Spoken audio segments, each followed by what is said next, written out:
नमस्कार प्यारे बच्चों, इंतज़ार की घड़ी आखिर समाप्त हो चुकी है। Finally GDS engagement schedule 1 January 2025 का नोटिफिकेशन जारी हो चुका है और वेबसाइट पर भी फुल जानकारी हमें देखने को मिल चुकी है।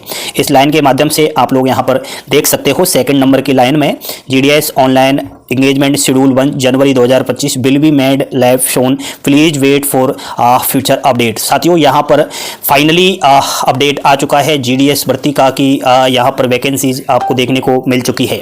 लेकिन जैसे ही यहाँ पर आप लोग क्लिक करोगे, जैसे कि नोटिफिकेशन पर क्लिक करोगे तो वही पुराना नोटिफिकेशन आपको डाउनलोड करने को मिलेगा और यहाँ पर रजिस्ट्रेशन पर क्लिक करोगे तो आपको वही फॉरगेट रजिस्ट्रेशन जीडीएस शेड्यूल जुलाई 2024 देखने को मिलेगा और अप्लाई हेयर पर भी क्लिक करोगे तो यहाँ पर भी इस प्रकार का कोई भी आपको न्यू वैकेंसी का अपडेट नहीं दिखाई देगा। तो इस तरीके से आप लोग इस चीज को देख करके कहीं चक्कर मत खा जाना, कहीं हॉस्पिटल में भर्ती मत हो जाना, क्योंकि अभी यहां पर लाइने में भी आपको दिखा रहा है कि भर्ती यहां पर आ चुकी है लेकिन वेबसाइट पर वो अपलोड नहीं हुई है। तो यहां पर कब अपलोड होगी, तो यहां पर सून का मतलब होता है कभी भी किसी भी समय आपको फुल वैकेंसी का अप्लाई लिंक मिल जाएगा। लेकिन मैं आपको फुल नोटिफिकेशन दिखा देता हूं साथियों।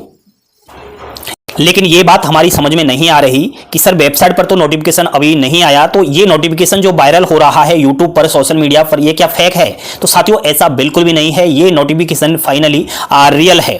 लेकिन हो सकता है कि वेबसाइट पर ये अपलोड होने में थोड़ा डिले कर रहा है। ये नोटिफिकेशन फाइनली 7 फरवरी को ही जारी हो चुका था, लेकिन यहाँ आपको आज ये पहुंचा है GDS online engagement schedule 1 January 2025, यहाँ पर डिस्क्रिप्टिव नोटिफिकेशन एंगेजमेंट शेड्यूल। तो फाइनली यहाँ पर ये वैकेंसी जारी कर दी गई है। एप्लीकेशन के बारे में बता दिया गया है कि 10 फरवरी से फॉर्म शुरू होने वाले हैं। बाकी जैसे ही आप लोग नीचे आओगे तो यहां पर आपको वो टाइमलाइन भी, एक्टिविटीज भी जारी होते हुए दिखाई दे रही है। देख सकते हो रजिस्ट्रेशन की डेट है 10 फरवरी से और 3 मार्च तक फॉर्म आपके भरे जाएंगे। एडिट और करेक्शन विंडो आपकी 3 दिन ओपन होगी, 6, 7 और 8 मार्च को। उसके बाद जैसे ही हम फुल नोटिफिकेशन के बारे में यहां पर देखें तो साथियों यहां पर सबसे पहले वैकेंसीज के बारे में, पोस्ट के बारे में इन्होंने जानकारी दे रखी है कि जीडीएस में 3 प्रकार के पद होते हैं। पहला होता है ब्रांच पोस्ट मास्टर बीपीएम, जिसके कार्य क्या है, जिसकी जॉब प्रोफाइल क्या है, वो यहां पर देखने को मिली है। सेकंड नंबर पर आप लोग देख सकते हो assistant branch post master ABPM, जिसकी जॉब प्रोफाइल कुछ इस तरीके की है। बाकी हम आपको डिटेल्स में बता देंगे कि क्या क्या काम होता है। यहां पर डाक सेवक 3 पद यहां पर होते हैं, तो बीपीएम, एबीपीएम, डाक सेवक तीनों के बारे में इन्होंने बता रखा है कि क्या क्या काम यहां पर रहता है। अलाउंसेस यानी कि सैलरी के बारे में भी आप लोग देख सकते हो। साथियों यहां पर टीआरसीए जो मूल वेतन होता है आपका, बेसिक पे होता है, उसमें सालाना 3% इंक्रीमेंट लगता है। तो उसी अकॉर्डिंग अगर हम देखें तो बीपीएम का जो टीआरसीए है वो 12,000 से और 29,380 रुपए है। एबीपीएम और डाक सेवक का टीआरसीए 10,000 से 24,470 रुपए है। लेकिन ये सैलरी आपकी इस तरीके से निकलेगी कि ये तो आपका टीआरसीए हो चुका है, मान लिया जाए बीपीएम का 12,000 रुपए, इसमें आप डीए और लगाइए 53%, ठीक है। तो उसके बाद आप साइकिल अलाउंस हुआ, ऑफिसमेंट, उसके बाद आप कुछ अलाउंसेस जोड़ करके यहां पर देखिएगा। तो मैं समझता हूं अभी तो आपको 18-19,000 के रुपए सैलरी मिलेगी, लेकिन ये मत भूलिएगा कि 8th सेंट्रल पे कमीशन भी जारी हो चुका है, जो 2026 से यहां पर सभी गवर्नमेंट्स एम्प्लॉइयों की सैलरी बढ़ती हुई देखने को मिलेगी। साथियों एज लिमिट के ऊपर इन्होंने बात की है कि 18 से 40 वर्ष एज यहां पर रखी जाएगी। बाकी आरक्षित वर्ग को छूट है, जैसे कि SC/ST को 5 साल की छूट है, ओबीसी को 3 वर्ष की छूट है। यहां पर आपका ईडब्ल्यूएस को किसी भी प्रकार की कोई भी छूट नहीं दी गई है। कोई पीडब्ल्यूडी कैटेगरी है तो 10 वर्ष की छूट है। पीडब्ल्यूडी कैटेगरी अगर ओबीसी कैटेगरी का है तो 13 वर्ष की छूट है। 40 + 13 कर लेना, ठीक है। उसके बाद यहां पर पीडब्ल्यूडी कैटेगरी है लेकिन वो SC/ST से निकल रहा है, तो यहां पर 40 + 15 कर लेना, क्योंकि 15 वर्ष की उसको छूट दी गई है।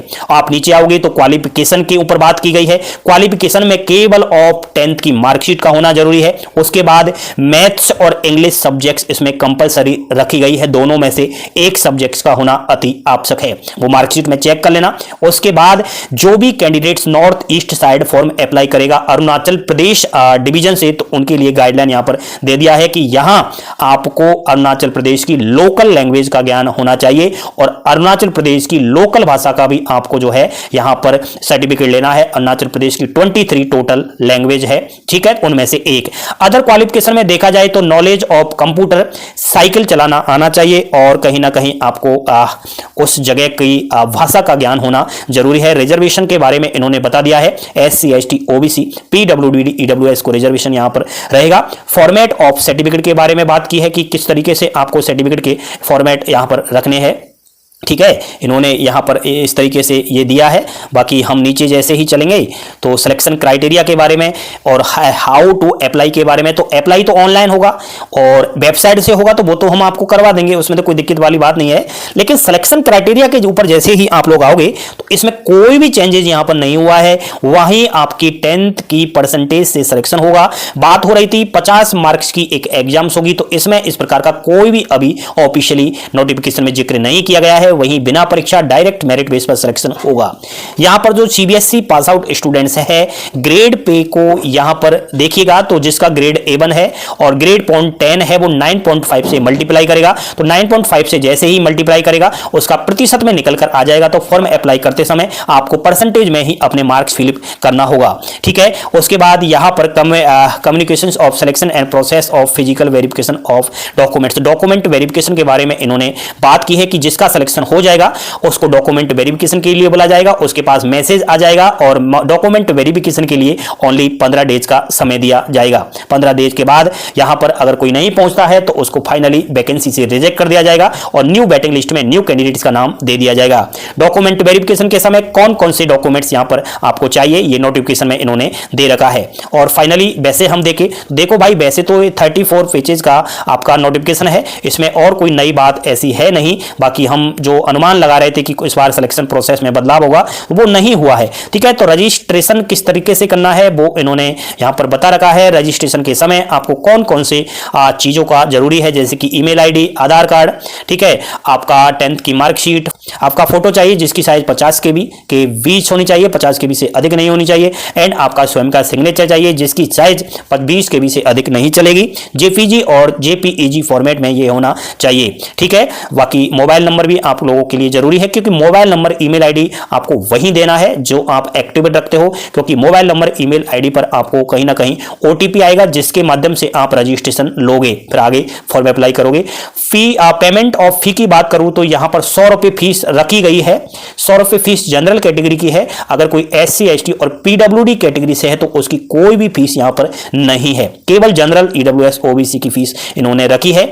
ऑनलाइन एप्लीकेशंस के बारे में बता रखा है, सिलेक्शन क्राइटेरिया के बारे में बता रखा है और यहां पर देख सकते हो ये इन्होंने सिग्नेचर और फोटो की साइज बता रखी है, कौन से फॉर्मेट में होना चाहिए वो इन्होंने यहां पर दिया है। बाकी window for application form correction के बारे में जानकारी दे रखी है कि कौन कौन सी चीजों को आप करेक्शन कर सकते हो, ठीक है। 3 दिन का ऑप्शन है आप लोगों के लिए। एक बात का याद रखना, क्योंकि ये वैकेंसी सेंट्रल से निकल कर आती है, टोटल 23 राज्यों से निकलकर आती है, तो कौन से राज्य की क्या लैंग्वेज है उसका ज्ञान आप लोगों के पास होना अति आवश्यक है।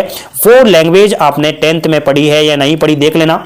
जैसे कि यहां पर आंध्र प्रदेश से वैकेंसी आई है, तो आंध्र प्रदेश की लोकल लैंग्वेज है आपकी तेलुगु, तो तेलुगु लैंग्वेज आपने 10th में सब्जेक्ट्स पढ़ा है या नहीं पढ़ा देख लेना। असम की कौन कौन सी है, उसके बाद बिहार की यहां पर लैंग्वेज है हिंदी, छत्तीसगढ़ की हिंदी है, दिल्ली की हिंदी है, गुजरात की आपकी गुजराती है, दादरा नागर हवेली, दमन एंड दीव की इस तरीके से इन्होंने दिया है। तो आपको देखना पड़ेगा पहले, तो हम आपको बता देंगे, आप इतना टेंशन लेने की आवश्यकता बिल्कुल भी नहीं है। तो ये नीचे इन्होंने फॉर्मेट दे रखे हैं, तो इन फॉर्मेट से काम आपको तब पड़ेगा जब आप डॉक्यूमेंट वेरिफिकेशन करवाओगे। पहले हमें सिलेक्शन लेना है, उसके बाद हम आपको सारी जानकारी देते रहेंगे। तो ये फुल नोटिफिकेशन है और जो रियल है, बिल्कुल आप लोग घबराइएगा नहीं, जल्द ऑफिशियली वेबसाइट पर लिंक एक्टिवेट होगा जिसके माध्यम से आप लोग फॉर्म अप्लाई करोगे। लेकिन मेरा तो यही कहना है कि आप लोग फॉर्म अप्लाई करने में बिल्कुल भी जल्दबाजी न करें। हम जिस लाइन को बताए, जिस गाइडलाइन को आपको बताए, उस गाइडलाइन को फॉलो करते हुए फॉर्म अप्लाई करो, क्योंकि दोस्तों लाखों फॉर्म आएगा और हजारों वैकेंसी है, सिलेक्शन लेना बहुत ही टेढ़ी की है, भले इसमें एग्जाम्स ना हो, ठीक है साथियों। तो जानकारी आप लोगों को पसंद आई, पल पल की अपडेट पाने के लिए चैनल को सब्सक्राइब करो, खूब सारा लाइक करो, आपका लाइक मेरा मोटिवेशन बढ़ाएगा और आगे चल के आपके लिए फॉर्म अप्लाई करने में बड़ी हेल्पफुल जो है वीडियो बनाएगा। थैंक यू, धन्यवाद।